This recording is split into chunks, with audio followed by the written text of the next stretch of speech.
Sábado, 13 de abril de 2024, a semaninha está indo e também, gente, a nossa semana, o propósito de joelhos diante do Senhor. Já agradeceu a Deus por hoje? Muito obrigado, Senhor.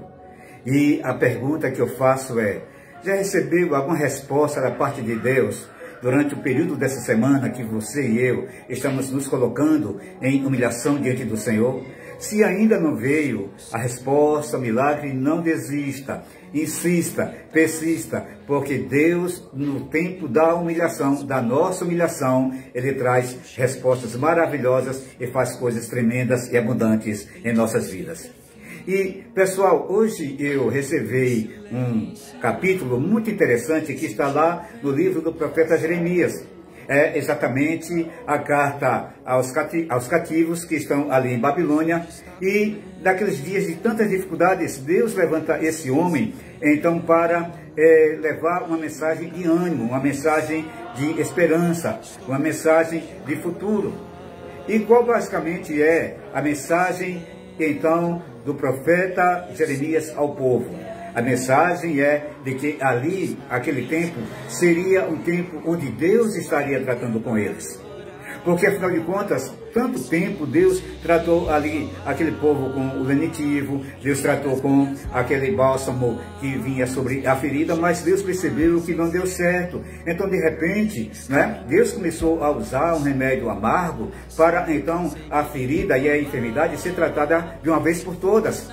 Algumas vezes é assim, Deus nos dá aquele remédio amargo para que, então, a nossa enfermidade, de uma vez por todas, ela seja expurgada. Então, o que acontece? Durante aquele tempo que ali está, Deus, então, pelo profeta, incentiva: orem pela cidade, porque ela prosperando, vocês prosperam, construam casas, plantem, então também se casem, se deem em casamentos, porque a cidade prosperando, vocês também irão prosperar. Então esse foi o conselho de Jeremias, vindo ao coração daquele profeta através de Deus, para que essa palavra fosse então enviada e aquele povo, durante aquele período que ali estava, fosse incentivado a usufruir do melhor que naquele momento aquela terra podia lhes oferecer. Então, algumas vezes, o tempo que Deus nos leva por caminhos que nós nem entendemos, nem compreendemos, é o tempo do tratamento, é o tempo das reflexões, é o tempo que Deus quer, então, ter encontros mais profundos conosco, que foi o momento, ou foi aquela situação ali que ocorreu em Babilônia. Porém, a promessa de Deus é: passados 70 anos, eu os trarei outra vez de volta à terra de onde os tirei. Qual foi a terra que Deus os tirou? A Jerusalém amada. Então, a promessa de Deus era que, após aquele longo período de 70 anos, Deus outra vez estaria retornando com aquele povo a sua tão amada e sonhada Jerusalém, que naquele momento estava tão distante, pois eles estavam em terras estranhas. Então, o profeta nos diz assim, no capítulo 29, a partir do versículo 10. Assim diz o Senhor: quando se completarem os 70 anos da Babilônia, eu cumprirei a minha promessa em favor de vocês, de trazê-los de volta para este lugar. Que lugar? O lugar Jerusalém, de onde eles tinham saído.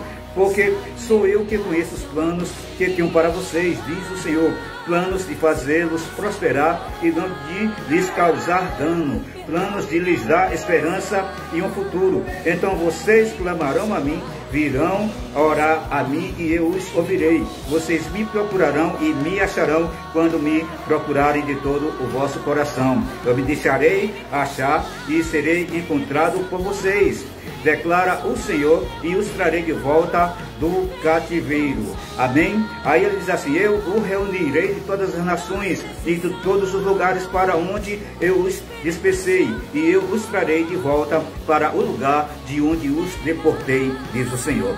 Então, o que Deus está colocando aqui nessa carta de consolação aos que estavam exilados naquele momento em Babilônia, é de que havia promessas. Deus sempre tem promessas para conosco. E naquele momento, a palavra de Deus para com aquele povo é que, mesmo distantes da sua terra, chegaria um tempo, ou o tempo do resgate, e eles voltariam. E Deus outra vez estaria colocando eles na sua amada Jerusalém. Mas durante o tempo que ali eles estavam, era o tempo que Deus estava preparando um plano de futuro, um plano de paz, um plano de esperança. Algumas vezes, Deus nos leva por caminhos, por situações que nós não entendemos, mas é o momento que Ele está tratando para conosco. É o momento que Ele está cuidando e tratando das nossas feridas. É o momento que Ele está tendo, como bem já falei, aqueles encontros bem mais profundos conosco. É aquele momento que Ele quer falar mais profundamente aos nossos corações, nos fazer refletir, nos fazer pensar. E assim sendo, Ele, enquanto assim o faz, Ele está tratando conosco também o princípio da fé, o princípio da esperança, o princípio da convicção, fazendo com que, através desses princípios, possamos então confiar mais e mais naquilo que são as suas promessas para nós. Amém? Então vamos orar nesta manhã. Vamos pedir a Deus que Ele nos faça confiar nos seus planos de futuro, nos seus planos de esperança para nós. Oremos.